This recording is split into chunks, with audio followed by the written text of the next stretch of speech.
12 years down the line, it is now calculated and predicted Pakistan will be among G20. एक साल बाद पाकिस्तान दुनिया की 20 बड़ी मईशतों में शामिल होगा। चंद साल बाद कनाडा, इटली और कोरिया पाकिस्तान से पीछे होंगे। वजीर खजाना इसहाक डार का दावा।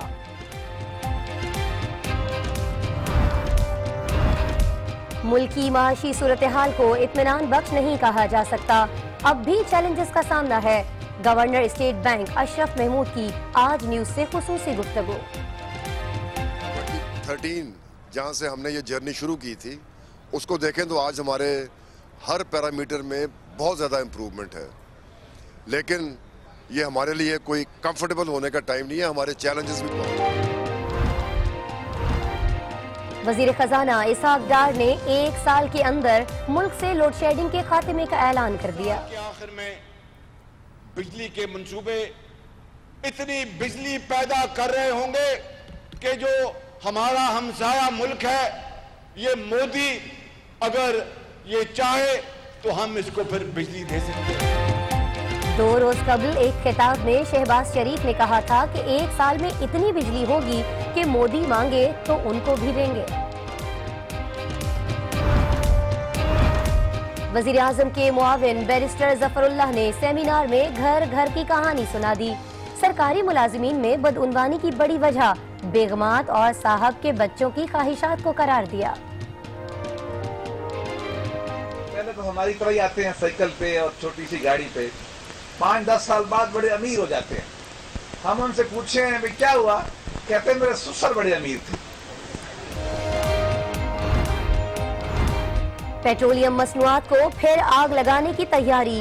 पेट्रोल और हाई स्पीड डीजल 2 रुपए, लाइट डीजल 7 रुपए 75 पैसे और मट्टी के तेल की कीमत में 13 रुपए फी लीटर इजाफे की तजवीज।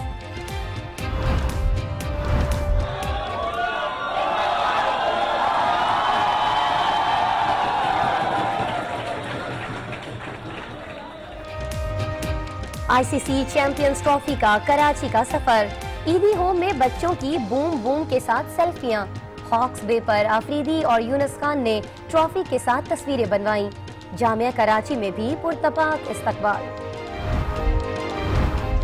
तो हम एक मैच जीते हैं, लेकिन जो बड़े इवेंट्स होते हैं इसलिए हम इंडिया इसलिए नहीं जीत पाते क्योंकि हम पैनिक हो जाते हैं। हमारी बहुत कैपेबल है हमारी टीम कि हम इंशाल्लाह सेमीफाइनल्स और फाइनल में जाएं। नया कप्तान है, नए प्लेयर्स हैं और विक्ट्रीज के साथ साथ आपकी मेरे ख्याल में एक मोमेंटम भी बनता है और आपका कॉन्फिडेंस लेवल बेहतर से बेहतर होता है। क्रिकेटर्स ने चैंपियंस ट्रॉफी पर नजरें जमा ली।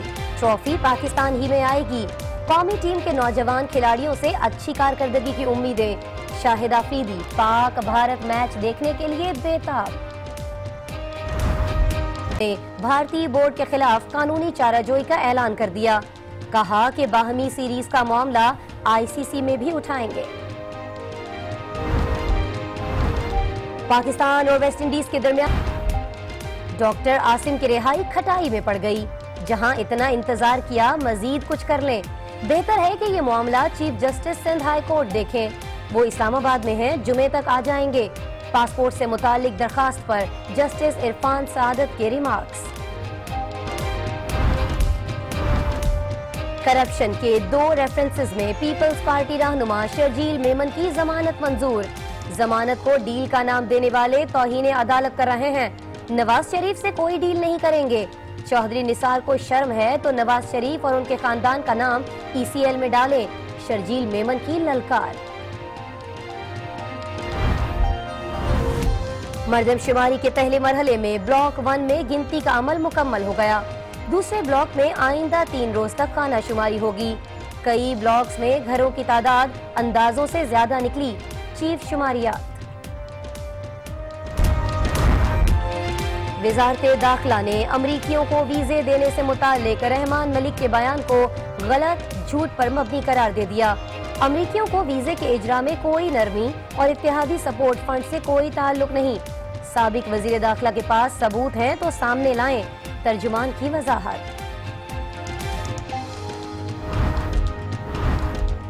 बलोच रेजिमेंट से खुसूसी रिश्ता है। मुल्क पहले, फिर कोई शख्स या इदारा है।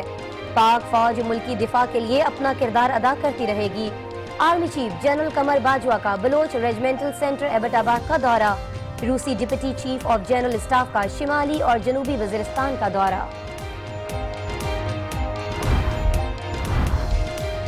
भारतीय रियासत उत्तर प्रदेश के वजीर आला आदित्य योगीनाथ ने गैर कानूनी मिसबा खाने और कसाई की दुकानें बंद करा दी। गोश्त के व्यापारी सरापा एहतजाज। यही आला दुकान सबके बंद हो गया है, मरा नहीं हो रहा, सब गरीब लोग कहाँ जाएगा जीने खाने के लिए। भारत में अकलियतों खुसूसन मुसलमानों के लिए जीना दो भर हो रहा है। अकलियतों पर जब्र मुसल्लत किया जा रहा है। आलमी बरादरी इस सूरत हाल का नोटिस ले, पाकिस्तान का मुतालिबा।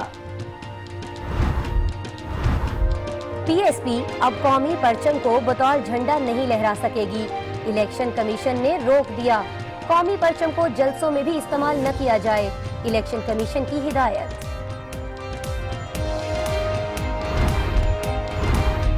और सिंध में मैट्रिक इम्तिहानात में नकल माफिया की दीदा दलेरी।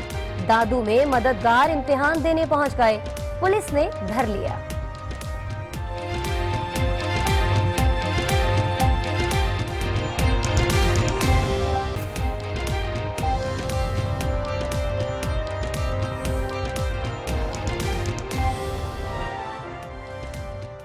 मुल्की मईशत मुस्तहकम है या फिर खदशात का शिकार? पाकिस्तान क्रिकेट बोर्ड भारत के खिलाफ क्या करने जा रहा है? और डॉक्टर आसिम की कैद की रातें और तवील हो गईं। आज 9 बजे में खुशामदीद, मैं हूं आसमा इकबाल। हुकूमत सब अच्छा है का दावा करती है, लेकिन मईशत का हिसाब किताब रखने वाले गवर्नर स्टेट बैंक कहते हैं कि अभी मुश्किलें और भी हैं। पाक भारत क्रिकेट सीरीज का भी कोई इम्कान नहीं, लेकिन सीनियर खिलाड़ी कहते हैं कि भारतीय टीम को चैंपियंस ट्रॉफी में भी हराया जा सकता है। और नाज़रीन, इस सब के अलावा आलमी उफक से ताज़ा खबरें, सियासत की दो रंगियां और एंटरटेनमेंट की रंगीनियां भी आपसे शेयर करेंगे इस ब्रेक के बाद।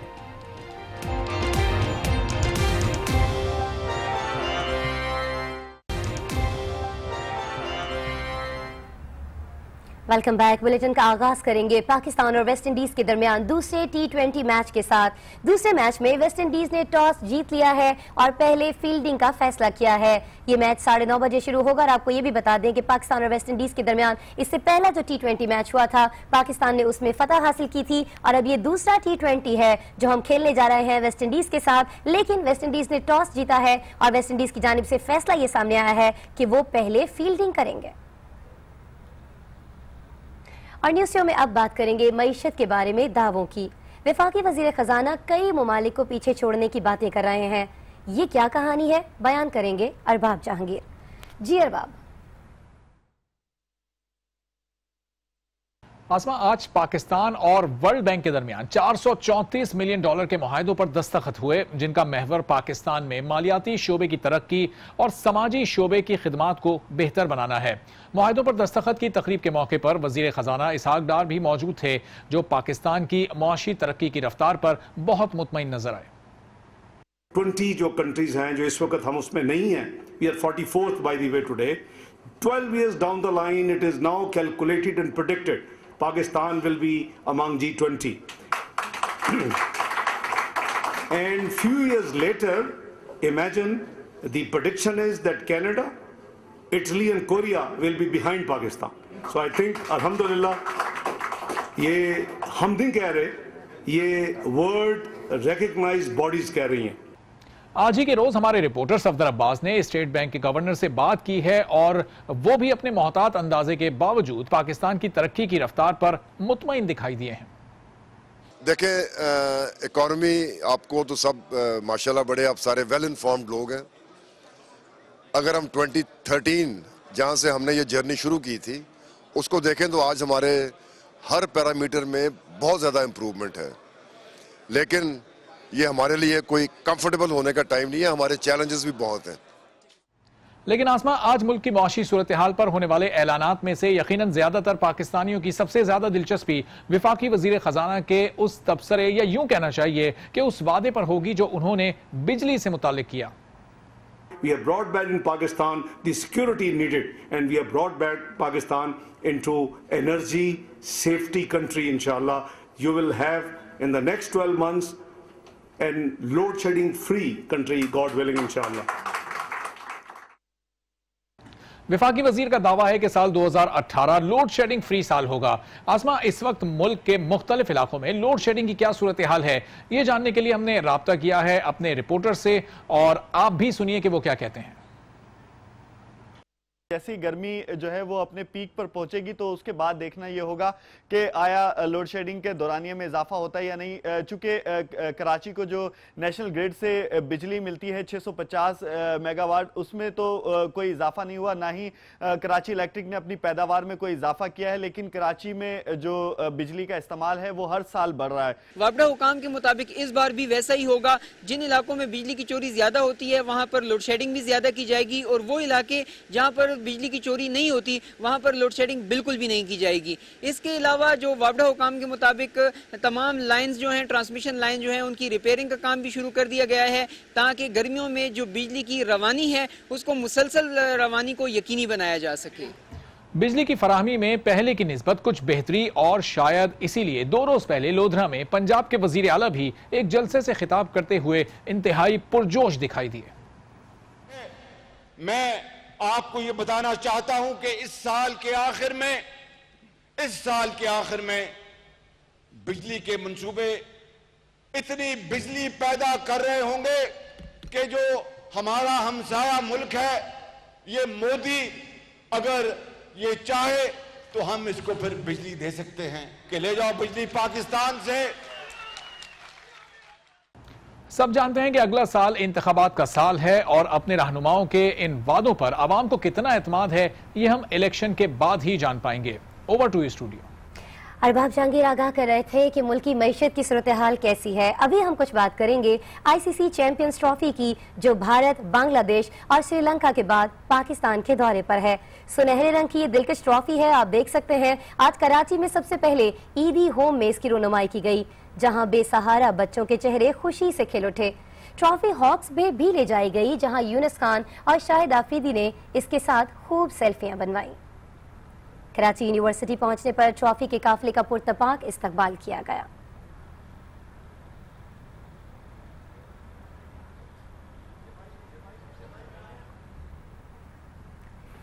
ट्रॉफी को नेशनल स्टेडियम कराची लाया गया था, जहां 8 साल से कोई इंटरनेशनल मैच नहीं खेला गया, लेकिन यहां टीमों की प्रैक्टिस और डोमेस्टिक मैचेस बाकायदगी से खेले जाते हैं।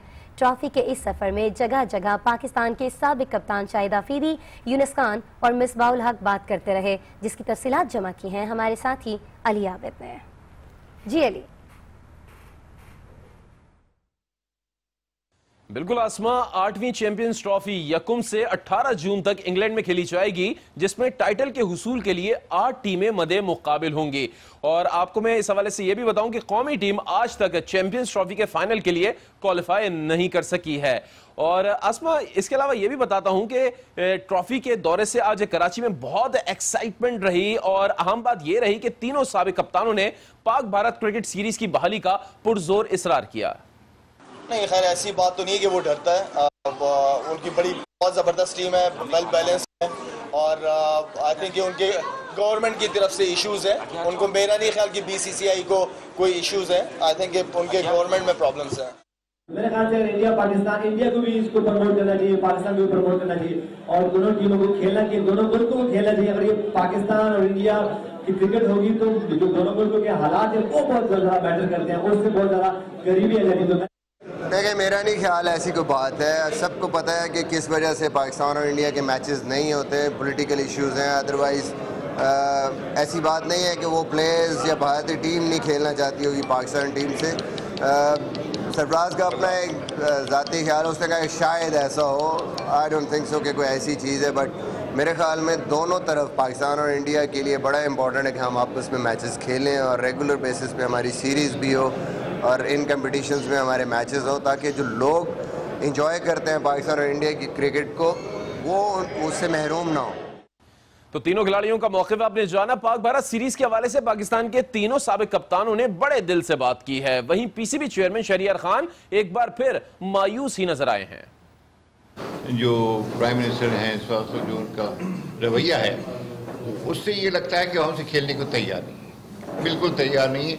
और इसी वजह से हम अब केस उन पर मजबूर हो गए हैं केस करने कि हम अगर आप खेलते नहीं हैं, हमारा नुकसान हो रहा है इसकी वजह से, तो हमें कोई चारा नहीं है अलावा इसके कि हम आपके ऊपर केस कर दें। बहरहाल जहां तक बात रही चैंपियंस ट्रॉफी में पाकिस्तान के चांसेस की, तो तीनों साबिक कप्तान पुर उम्मीद दिखाई दिए कि कौमी टीम अच्छा परफॉर्म करेगी। आप चाहे जितनी भी सीरीज जीत के आए हो, लेकिन पाकिस्तान इंडिया का अलग एक प्रेशर होता है। असल चीज है उस प्रेशर को हैंडल करेगा जो उस दिन अच्छा प्रेशर हैंडल करेगा, जो पैनिक नहीं होगा, वो टीम जीतती है। जो कि मेरे ख्याल में हम बहुत ज्यादा गलतियां कर रहे हैं, जिसकी वजह से चैंपियंस ट्रॉफी वगैरह, चैंपियंस ट्रॉफी में तो हम एक मैच जीते हैं, लेकिन जो बड़े इवेंट्स होते हैं इसलिए हम इंडिया इसलिए नहीं जीत पाते क्योंकि हम पैनिक हो जाते हैं। हमारी बहुत कैपेबल है हमारी टीम कि हम इंशाल्लाह सेमीफाइनल्स और फाइनल में जाएं, लेकिन उसके लिए कि हम सब की और आप सब की बैकअप चाहिए। हमारे पास उतनी ही एबिलिटी है जितनी की किसी भी टॉप की टीम को मौजूद है, और हमने इससे पहले भी 2 से 3 दफा चैंपियंस ट्रॉफी में भारत को हराया है। जो आप मैचेस विन करते हैं और सीरीज जीतते हैं, ओवरऑल आपका कॉन्फिडेंस बेहतर होता है। नया कप्तान है, नए प्लेयर्स हैं, और विक्ट्रीज़ के साथ साथ आपकी मेरे ख्याल में एक मोमेंटम भी बनता है और आपका कॉन्फिडेंस लेवल बेहतर से बेहतर होता है। टीम में जितनी भी कप्तानी की है, ओवरऑल कम्बिनेशन बड़े अच्छे खिला रहा है, प्लेयर्स को अच्छे यूटिलाइज़ कर रहा है, तो आई थिंक ओवरऑल क्लैरिटी नज़र आ रही है। और इंशाल्लाह अगर ऐसे ही वो चला और ऐसे ही उसने टीम कम्बिनेशंस खिलाए, प्लेयर्स को सपोर्ट की, तो आई होप सो कि इंशाल्लाह पाकिस्तान की टीम सही रास्ते पे चल रही है। इसके अलावा आपको यह भी बताएं कि कौमी टीम इस वक्त दौरे वेस्ट इंडीज पर मौजूद है, जहां T20 सीरीज का दूसरा मैच अब से कुछ देर बाद शुरू होने वाला है। 14 मई को दौरा वेस्ट इंडीज के खत्म होने के बाद हमारे खिलाड़ी बाकायदगी से चैंपियंस ट्रॉफी की तैयारी शुरू करेंगे। जी आसमा। अली आबिद, बहुत शुक्रिया। जैसे अली आबिद ने बताया कि दूसरा जो मैच है T20 शुरू होने वाला है, ये 9:30 बजे शुरू होगा। आपको इस बारे में मजीद खबरें भी देंगे एक ब्रेक के बाद, और ब्रेक के बाद आपको आगे दिखाएंगे घर घर की कहानी, वजीर आजम के मुआविन की ज़बानी, और नून लीग ऑपोजिशन से नहीं टकराएगी। Welcome back. नाज़रीन, वज़ीर आज़म के मुआविन खुसूसी बैरिस्टर ज़फ़रुल्लाह ने नैब के सेमिनार में घर घर की कहानी सुना दी। उन्होंने सरकारी मुलाजमीन में बदउनवानी के रुझान की एक बड़ी वजह बताई, और वो वजह ये कि बेगमात और साहब के बच्चों की ख्वाहिशात इसकी बाइस बनती हैं। उन्होंने मुआशरे की बदउनवानी में घरों की कहानी कुछ यूं बयान की। हमारे अफसर जो होते हैं हमारे साथ, मैं जब सिविल सर्विस में था, पहले तो हमारी तरह ही आते हैं साइकिल पे और छोटी सी गाड़ी पे, 5-10 साल बाद बड़े अमीर हो जाते हैं। हम उनसे पूछे हैं भाई क्या हुआ, कहते हैं मेरे ससुर बड़े अमीर थे। वो ससुर कैसे अमीर होता है ये आपको पता होना चाहिए। मतलब ये चीजें हमें भी तो आखिर रोकनी है ना। बच्चे कहें वालिदैन से कि भाई हम सादा रहने पे तैयार है, हमें नया i7 नहीं चाहिए, हम गुजारा कर लेंगे छोटे 2000 के फूल पे, कोई फर्क नहीं पड़ता। खवातीन भी यही कहें कि भाई हम सादा गुजारा कर लेंगे, ब्रांड के कपड़े नहीं पहनेंगे।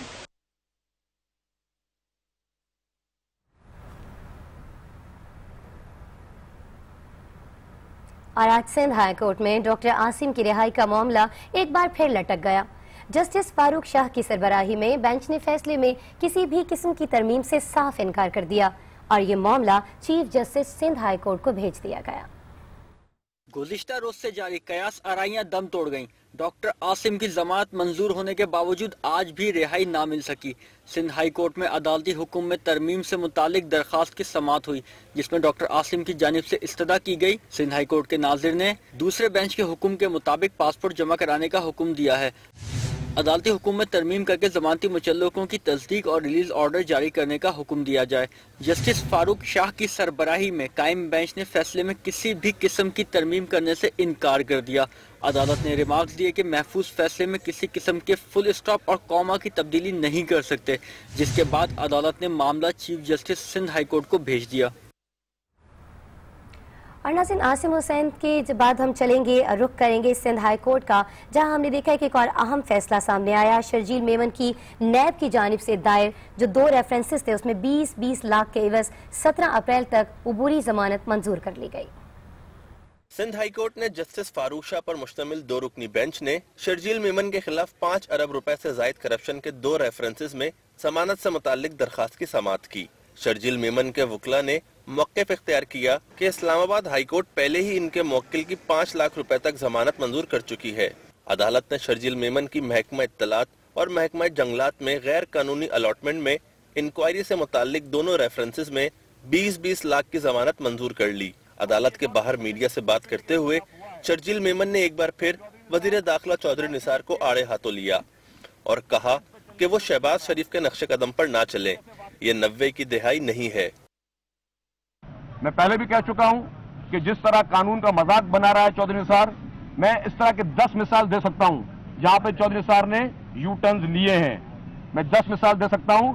और अभी एक और चीज मुझे रिसेंटली एक इंकशाफ हुआ है कि चौधरी निसार शहबाज शरीफ के फुटप्रिंट्स पे चलने की कोशिश कर रहा है। कुछ ऐसे वाकयात हैं जिसको मैं इंशाअल्लाह ताला पब्लिक के सामने लाऊंगा कि ये 90 की दिहाई नहीं है। 90 की दिहाई की ना सियासत चलेगी, ना ही 90 की दिहाई के तरीकेकार चलेंगे। तो बराए मेहरबानी अगर नून लीग को लड़ना है तो खुलकर सामने आए, इदारों के पीछे लड़ना छोड़ दे। और अब आपको बताएं कि पाकिस्तान मुस्लिम लीग नवाज की आला क़यादत ने पैनामा केस के मुमकिना फैसले के बाद अपोजिशन से किसी किस्म का टकराव न लेने का फैसला कर लिया है। शरीफ बरादरान ने अपने तमाम रहनुमाओं को इंतखाबात में नाअहली से बचने के लिए मुकदमात से दूर रहने के लिए कड़ी हिदायत जारी की हैं। ये हिदायत क्या है, कब जारी की गई, लाहौर से कमर जब्बार बताएंगे।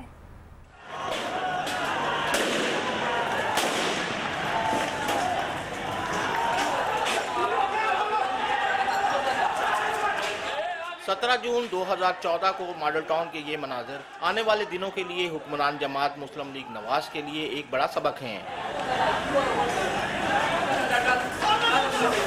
पाकिस्तान अवामी तहरीक को एहतजाज से रोकने की कोशिश में गोली चली, 14 अफराद हलाक हुए और उनके कत्ल के मुकदमात में वजीर आजम और वजीर आला समेत कई लीगी रहनुमाओं के नाम हैं। पाकिस्तान की 70 साल हिस्ट्री में किसी भी सिटिंग प्राइम मिनिस्टर और चीफ मिनिस्टर के खिलाफ FIR का लॉन्च होना, मैं समझता हूँ कि ये बहुत बड़ा अजूबा था, लेकिन हमने फेस किया और अल्हम्दुलिल्लाह हम बेगना थे, हम बेगना हैं। अब जबकि पानामा केस पर फैसला कभी भी आ सकता है, ऐन मुमकिन है कि हुक्मरान जमात को फिर से मुख्तलिफ जमातों के एहतजाज का सामना हो। इसी को मद्देनजर रखते हुए पाकिस्तान मुस्लिम लीग नून की मरकजी क़यादत ने अपोजिशन के मुमकिना रद्द अमल का जवाब सिर्फ बयानात की हद तक महदूद रखने का फैसला किया है। पार्टी दराए का कहना है कि अब ना तो कोई डंडा फोर्स मैदान में आएगी और ना ही कोई लीगी रुकन झगड़े की सूरत में किसी किस्म के मुकदमात की जद में आएगा। पार्टी रहनुमाओं पर वादे कर दिया गया है कि झगड़े की सूरत में वो आने वाले इंतखाबी अमल से बाहर हो सकते हैं। हम पुरअमन हैं, हम पुरअमन रहेंगे। ये डंडे निकालेंगे भी तो हम खुशी के साथ वो डंडे निकालेंगे तो हम इंशाल्लाह उसके मुकाबले में फूलों के इनको गुलदस्ते पेश करेंगे और इनको सीने से लगाएंगे। मुस्लिम लीग नून के रहनुमा क़यादत के फैसले से मुतमईन तो हैं, लेकिन वो सियासत ही क्या जिसमें सियासतदान अपने वादे पर कायम रहें। इससे कता नजर के लीगी रहनुमा अपने कायदीन के फैसले पर पाबंद रहते हैं या नहीं। पनामा केस का फैसला आने से कबल हुक्मरान जमात में इस सतह पर सोचो विचार आने वाले वक्त की अहमियत की तरफ एक वाज़ेह इशारा है। कमर जब्बार, आज न्यूज़, लाहौर। आज की एक और अहम खबर कि इलेक्शन कमीशन ने पाक सरजमीन पार्टी को कौमी परचम को बतौर सियासी झंडे के इस्तेमाल से रोक दिया है। इस फैसले में कहा गया है कि जलसों में सियासी मकासद के तौर पर कौमी परचम को इस्तेमाल न किया जाए। इलेक्शन कमीशन ने पाक सरजमीन पार्टी के नाम के खिलाफ दरखास्त मुस्तरद कर दी। इलेक्शन कमीशन ने PSP को कौमी परचम को सियासी झंडे के तौर पर इस्तेमाल करने से रोकते हुए ये भी कहा कि कौमी परचम को जुलूसों में सियासी मकासद के तौर पर इस्तेमाल करना सही नहीं। इससे कबल पाक सरजमीन पार्टी ने इलेक्शन कमीशन के दायरे इख्तियार को चैलेंज किया था। PSP के वकील ने मीडिया से बात करते हुए कहा कि इलेक्शन कमीशन ने जो फैसला दिया है उसे देखने के बाद उसे चैलेंज किया जाएगा। अब एक ब्रेक और इस ब्रेक के